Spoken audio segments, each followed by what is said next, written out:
জীবনে প্রথম একটা জায়গায় গিয়ে মনে হলো সত্যি এটাও কি সম্ভব। এই যে কল্পনার সঙ্গে বাস্তব এসে মিশেছে এক বিন্দুতে, যেখানে গল্পগুলো জীবন্ত হয়, কিংবদন্তিগুলো ধাতুতে খোদাই করা থাকে। পৃথিবী ও আকাশের মধ্যে চিরন্তন সংযোগ খুঁজে পেয়েছি উত্তরাখণ্ডের এই ছোট্ট গ্রাম মানাতে। দেখতে গিয়েছিলাম ভারতবর্ষের শেষ গ্রাম। গিয়ে জানলাম এটাই স্বর্গে যাওয়ার রাস্তা। না, সেই কল্পনার সৌন্দর্যের স্বর্গোদ্যান নয়, সত্যি এই গ্রামের রাস্তা ধরেই পঞ্চপাণ্ডব দ্রৌপদীকে সঙ্গে নিয়ে স্বর্গে গিয়েছিলেন।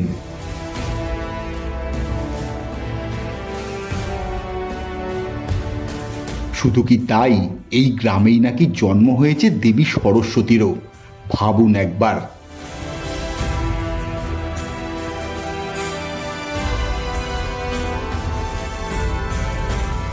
তবে এখানেই শেষ নয়। আপনি মানুন চাই না মানুন, এই মানা গ্রামেই মহাভারত রচনা করেছিলেন বেদব্যাস, যা এখানে বসেই লিপিবদ্ধ করেছিলেন ভগবান গণেশ।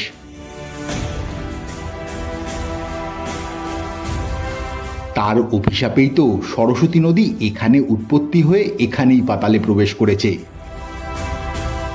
সাধারণত হাই অল্টিটিউডে আমার খুব একটা সমস্যা হয় না, কিন্তু এত কিছু জানতে পেরে কম্পিত দু পায়ের ভরসায় ঢুকে পড়লাম গ্রামটাতে। চলুন, যে পথ ধরে পাণ্ডবরা স্বর্গে গিয়েছিল আজ সেই পথেই নিয়ে যাই আপনাদের।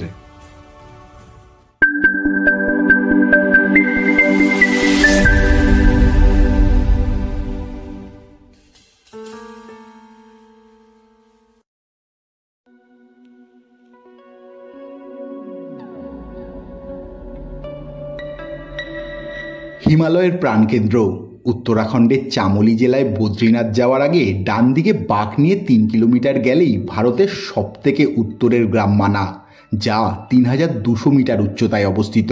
গ্রামটা কেবল একটা জায়গা নয়, এটা একটা অনুভূতি।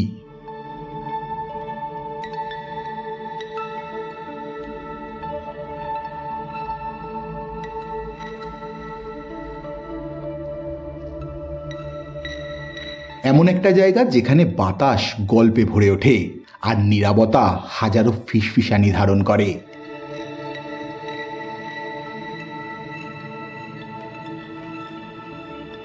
গ্রামটাকে ভারতের শেষ গ্রাম বলা হলেও এখন নতুন আইনে দেশের প্রথম গ্রাম বলা হয় মানাকে। আর দূরে যে বিশাল পাহাড় দেখা যাচ্ছে তার ওপারেই ভারত চায়না বর্ডার। গ্রামের ভিতর গাড়ি ঢুকবে না, সরু রাস্তা, তাই গ্রামে ঢোকার গেট থেকে কিছু দূরেই আমাদের নামিয়ে দিল গাড়ি। চারিদিকে সুউচ্চ পর্বত শৃঙ্গ, নীলকণ্ঠ, আলোকপুরী, নরনারায়ণ পর্বত। একটু দূরে তাকালেই দেখা যায় স্বর্গারোহিণীর সুবিশাল উপস্থিতি। ধাপে ধাপে উঠে গেছে অসীমের দিকে, বুঝি স্বর্গের দিকে। এ পথেই তো দ্রৌপদীকে সঙ্গে নিয়ে হাঁটা দিয়েছিল পঞ্চপাণ্ডব। সেই পথেই এখন হাঁটছি আমরা, যেন টাইম মেশিনে করে চলে এসেছি মহাভারতের যুগে।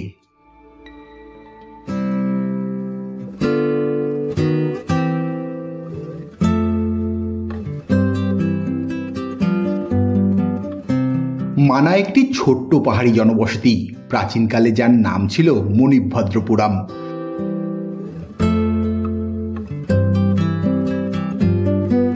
কম বেশি 6 মাস এখানে মানুষ বসবাস করে। প্রবল শীতে সাধারণত মানুষ এই জনবসতি ত্যাগ করে নিচের দিকে নেমে আসেন।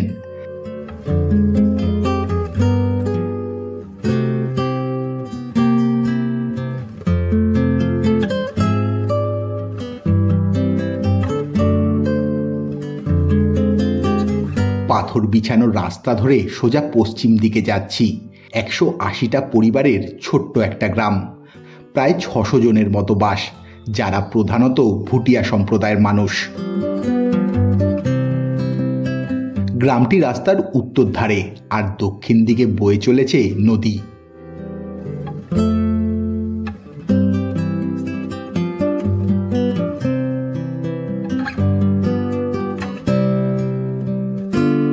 গ্রাম বলতে যা বোঝায় ঠিক তেমনই, কষ্টের এক চাপা অভিব্যক্তি সকলের চোখে মুখে। সেটা যে অভাবের সেটা আর বুঝতে খুব একটা দেরি হলো না। তবুও তারা খুশি। হাসিমাখা মুখ নিয়ে পর্যটকদের সঙ্গে সুন্দর করে কথা বলে। জিজ্ঞাসা করলে বলে দেয় কোন দিকে যেতে হবে।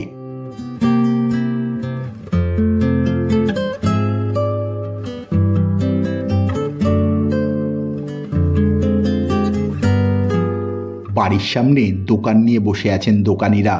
বেশিরভাগ দোকানই নিজের হাতে বোনা উলের শীতের বস্ত্র আর খাবারের দোকান।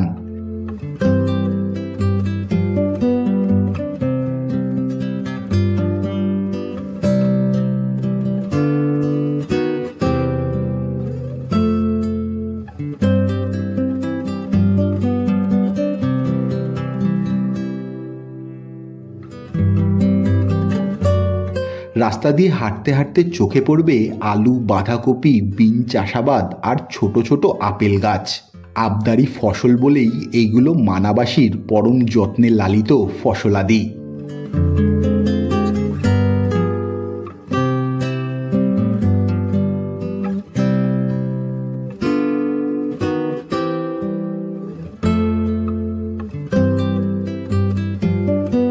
কিছু দূর এগিয়ে যেতেই রাস্তাটা ওয়াই অক্ষরের মতো দুপাশে বাঁক নিল।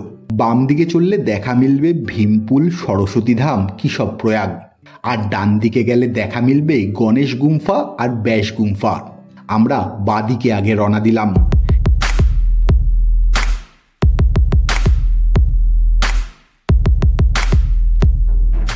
গ্রামটির সাধারণত প্রাকৃতিক সৌন্দর্য অতুলনীয়, যা কল্পনার স্বর্গের মতোই।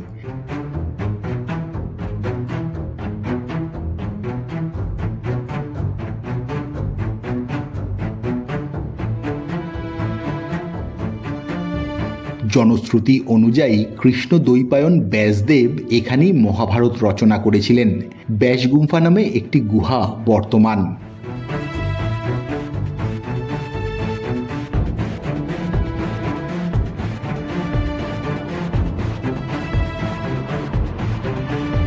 অদূরেই রয়েছে গণেশ গুম্ফা, যেখানে ব্যাসদেব বলেছিলেন আর গণেশ শুনে তা লিখেছিলেন।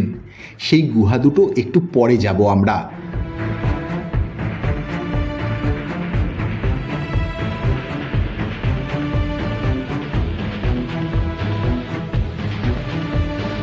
কিছু দূর যাওয়ার পর একটা বিশাল পাথর ঠিক রাস্তার উপরে, নিচ দিয়ে রাস্তা। দূর থেকে কিসের যেন গর্জন ভেসে আসছে কানে।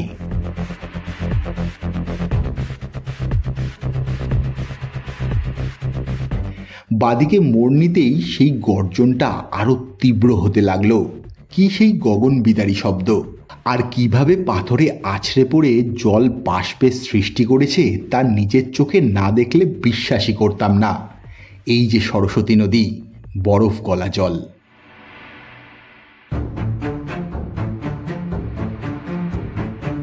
তবে এই মহাভারত রচনার সময় আরেকটা ঘটনা ঘটেছিল ঠিক এই জায়গাটায়। আসলে ব্যাসদেব যখন বলছিলেন এবং সিদ্ধিদাতা গণেশ লিখছিলেন, বিদ্যাচর্চার সেই স্থানে দেবী সরস্বতীর আবির্ভাব ঘটে নদীরূপে। প্রবল বেগে ছুটে চলা নদীর শব্দে মনসংযোগে বিঘ্ন ঘটে বারবার। তাতে রেগে গিয়ে ব্যাসদেব অভিশাপ দেন অদূরেই এই নদী বিলীন হবে। সৃষ্টি হয় কেশবপ্রয়াগের, যেখানে সরস্বতী লীন হয় অলকানন্দার জলে। তাই তো বলা হয় সরস্বতী নদী জন্মের পর সামনে কয়েকশো মিটার এগিয়েই পাতালে প্রবেশ করেছে।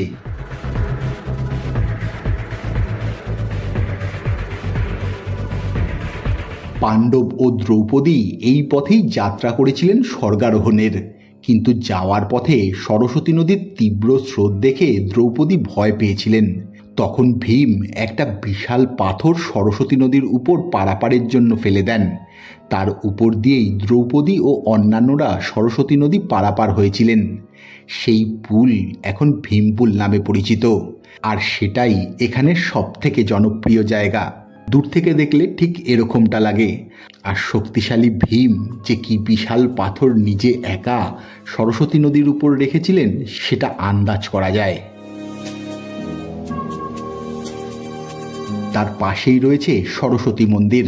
তবে এখন গ্রামটাতে একটা নতুন আকর্ষণ তৈরি হয়েছে, পাণ্ডবদের একগুচ্ছ স্মারক মূর্তি, যা পরিদর্শনকারী প্রত্যেককে মুগ্ধ করে।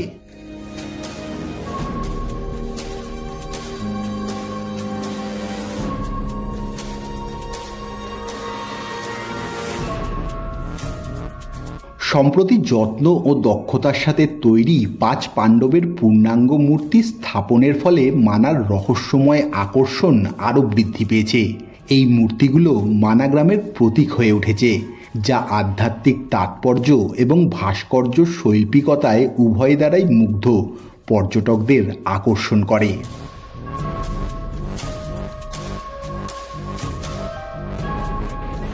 প্রতিটি পাণ্ডব ধাতুতে অমর হয়ে আছেন। কিংবদন্তি অনুসারে বিশ্বস্ত কুকুরটিও রয়েছে, যে যুধিষ্ঠিরের সাথে স্বর্গদ্বারের যাত্রা করেছিলেন।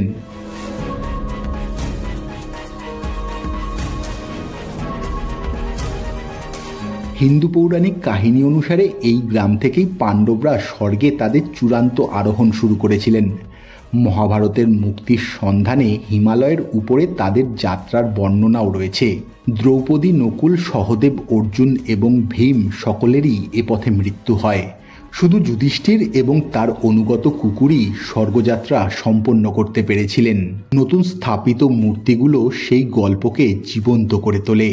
ধাতুর মিশ্রণে তৈরি এবং প্রতিটির ওজন প্রায় 13 কুইন্টাল। আর এই ভাস্কর্যগুলোই মানার ভূদৃশ্যে একটা নতুন মাত্রা যোগ করেছে।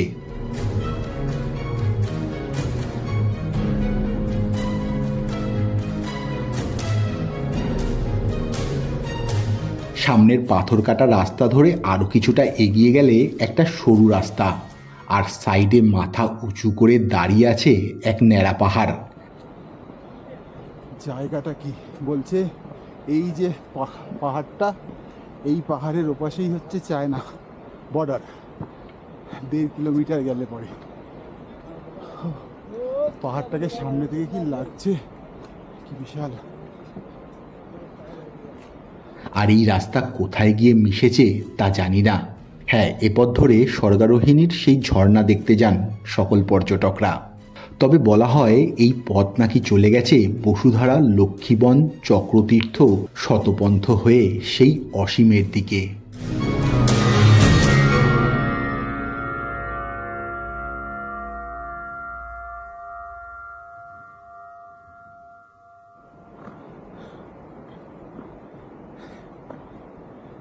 ভারতের প্রথম গ্রাম বলা হয় এই মানা গ্রামকে। সেই মানা গ্রামের একেবারে উপরে দাঁড়িয়ে আছি। তো এই যে এখানটায় যেটা দেখা যাচ্ছে, এটাই হচ্ছে লাস্ট দোকান মানা গ্রামের। আর এই হচ্ছে মানা গ্রাম, পুরো গ্রামটা আর কি। আর এই হচ্ছে দোকান। আর বলা হচ্ছে যে এই যে পাহাড়টা দেখা যাচ্ছে, এই বিশাল পাহাড়, এই পাহাড়ের ওপাশে 1.5 কিলোমিটার গেলেই হচ্ছে চায়না বর্ডার।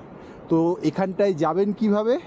এই দেখুন রাস্তাটা, এই রাস্তাটা চলে যাচ্ছে এই যে পাহাড়ের পিছন দিয়ে সোজা চলে যাচ্ছে চায়না বর্ডারে। তবে এটা আমাদের ট্যুরিস্টদের কারোর জন্য না, অবভিয়াসলি মিলিটারিদের জন্য স্ট্রিক্টলি রেস্ট্রিক্টেড জায়গা। তবে আমাদের অর্থাৎ ট্যুরিস্টদের আসার জায়গা এই এতটাই, এই শেষ। এরপরে এই যে বিশাল পাহাড়টা দেখছেন, এর ওপারেই হচ্ছে। আর এখান থেকেই সৃষ্টি হয়েছে স্বর্গের গঙ্গা অলকানন্দার। আলোকপুরী হিমবাহ থেকে বিপুল জলরাশির যোগান দিয়ে প্রাণসুধার সঞ্চার করেছে ভাগীরথীর বুকে।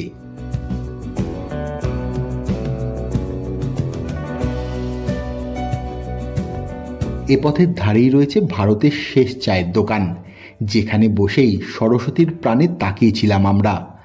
আর তাড়িয়ে তাড়িয়ে উপভোগ করেছিলাম সবুজ পাহাড় থেকে নদীর ঠান্ডা জল। পাশে একটা ছোট্ট গ্রাম, যে গ্রামের লোক কিছুদিন পরেই নিজ ভূম ছেড়ে চলে যাবে নিচে চামলিতে, যখন বরফে আচ্ছাদিত হবে সব কিছু। আর তাকিয়ে দেখছিলাম দক্ষিণে উঁচু পাহাড়ের গায়ে বর্ডার গার্ড অর্গানাইজেশনের তৈরি করা রাস্তাগুলোর দিকে। এখান থেকে আর মাত্র 24 কিলোমিটার দূরেই বর্ডার, তিব্বত সীমান্ত, যা মানাপাস নামে পরিচিত, পৃথিবীর উচ্চতম গিরিপথ। 1962 সাল থেকে যা বন্ধ আছে। এ পথেই আগে চীনের সঙ্গে ভারতের যোগাযোগ হতো। আর এখান দিয়ে একটা রাস্তা আছে, এই যে রাস্তাটা দেখালাম, এই রাস্তাটা দিয়ে বেশ কিছুটা গেলে একটা ওয়াটার ফলস আছে সুন্দর, কিন্তু আমাদের হাতে এখন টাইম নেই বলে সেই ওয়াটার ফলসটায় যাচ্ছি না। তবে জায়গাটা একেবারে রিমোট জায়গা।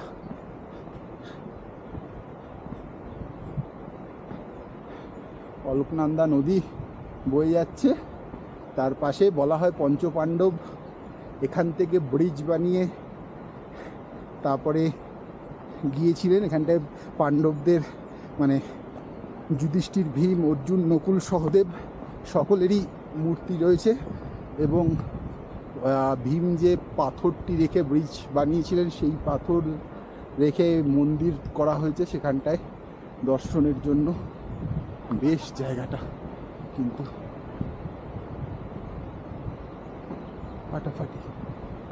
এই যেটা বলছিলাম এটা হচ্ছে লাস্ট দোকান মানাগ্রামের, আর এই হচ্ছে ওভারঅল মানাগ্রাম। ফাটাফাটি। এবার সেখান থেকে নিচে নেমে এলাম গ্রামের সেই 3 মাথা মোড়ে। এ পথেই রয়েছে সেই 2টো গুহা যেখানে রচনা হয়েছিল মহাভারতের।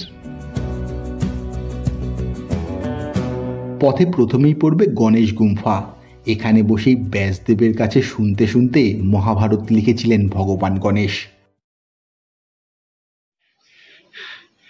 এখানটাই বসে এই গুফা, এই গুফাতে বসেই ভগবান শ্রী গণেশ রচনা করেছিলেন। এখানটাই বসেছিলেন এবং এই গুহর চারপাশটা প্রদক্ষিণ করার জন্য সকলেই দেখছেন প্রদক্ষিণ করছে। পুরো চারপাশটা এখানে নিচু হয়ে অন্ধকারে খুব একটা বোঝা যাবে না হয়তো, তবে এইভাবে ছোট্ট একটুখানি এইভাবে প্রদক্ষিণ করা হয় আর কি। এই গণেশ গুফা, এটাই মানুষ। তবে এখান থেকে বেশ কিছুটা উপরে ব্যাস গুম্ফা। কি আশ্চর্য, 10,133 ফুট উচ্চতায় দেখতে পেলাম আজ থেকে 5,326 বছরের আগের এই গুম্ফা। তবে দেখে মনে হতে পারে এত দূর থেকে ব্যাসদেব বলছিলেন আর গণেশ তা শুনে লিখছিলেন কিভাবে। কিন্তু শান্ত নীরব পরিবেশে সবই সম্ভব, আর যখন তা রচনা করছেন ভগবান নিজে।